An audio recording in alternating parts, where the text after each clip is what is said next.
Hello and welcome back.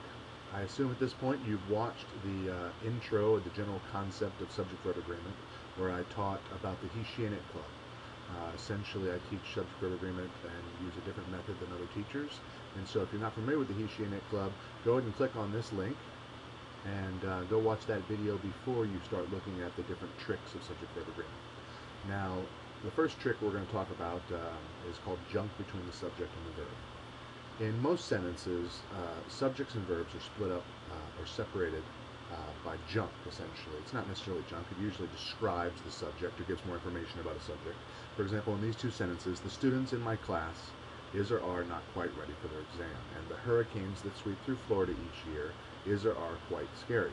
You have two sentences, and when you identify the subjects and the verbs, well, the students is or are, and the hurricanes is or are, and then what's underlined, in other words, in my class, and that sweep through Florida each year, these things, one a phrase in my class and the other a clause that sweep through Florida each year, they're functioning to describe or give you more information about either the students or the hurricanes. Now, unfortunately, what students do is they don't pay attention to the subject and the verb. They often pay attention to the last noun before the verb. And so they make the last noun agree. So my class is where the students are. And that creates a problem.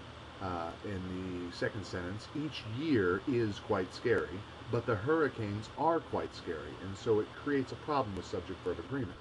And so you got to remember that it is subject-verb agreement, not junk-verb agreement.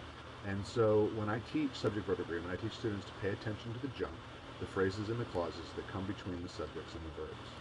Now, what else do you need to know? Well, there's plenty more to learn. Click on one of these subjects or one of the topics, and you can go learn about another trick or distractor that teachers use to confuse students with subject-verb agreement.